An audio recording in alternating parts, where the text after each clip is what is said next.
मित्र हो, चालू आर्थिक वर्षात करासाठी तरतूद आणि विशेष राखीव निधी वर्ग करण्यापूर्वीचा नफा रुपये 4 कोटीपेक्षा थोडासा अधिक होता. म्हणजेच गेल्या वर्षाच्या तुलनेत या बाबतीत यावर्षी लक्षणीय सुधारणा झाली आहे.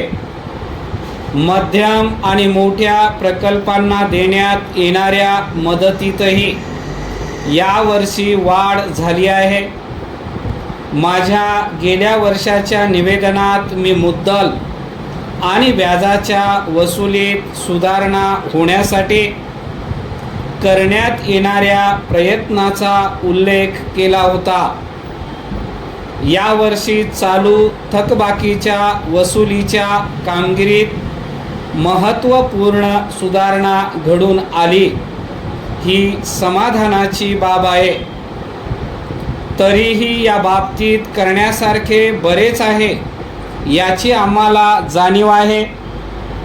राज्यातील औद्योगिक विकास राज्यातील विविध भागात अधिक समप्रमाणात पसरावा, विशेषतः औद्योगिक वाढीच्या प्रक्रियेचा लवलेशही पूर्वी जिथे नव्हता अशा ठिकाणी उद्योग आकर्षले जावेत यासाठी दक्षतेने प्रयत्न करीत राहणे हे महामंडळाचे प्रमुख उद्दिष्ट आहे.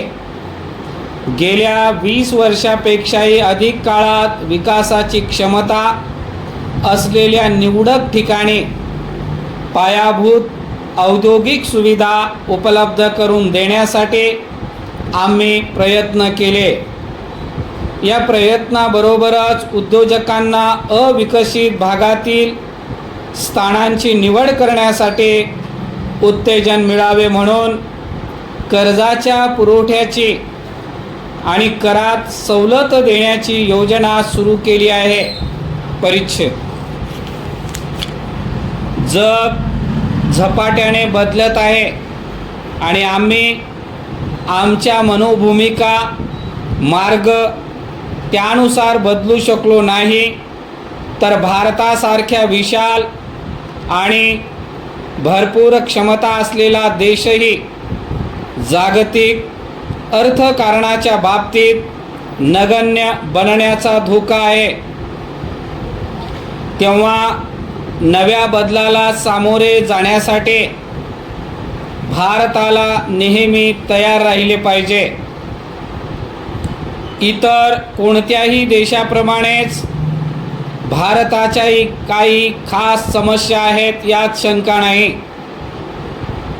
त्यासाठी प्रसंगोचित व आपल्या सामाजिक वातावरणाला सुसंगत असे उपाय आपल्याला शोधावे लागतील. या पार्श्वभूमीवर राज्यातील उत्पन्न आणि रोजगार यांची वाढ होण्यासाठी उपयुक्त ठरतील अशी खास कार्यक्षेत्र कोणती याचा महामंडळ शोध घेत आहे.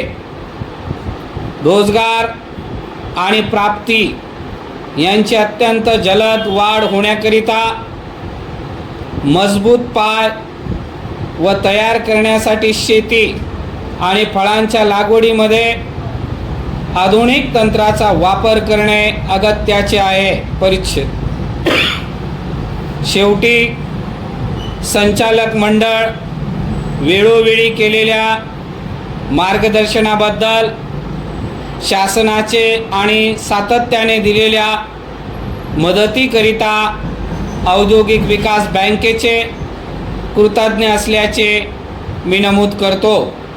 तसेच भारतीय औद्योगिक पुनर्रचना बँक, सर्व व्यापारी बँका आणि इतर आर्थिक संस्था यांचे त्यांनी आमच्या प्रयत्नात सहकार दिल्याबद्दल मी आभार मानतो.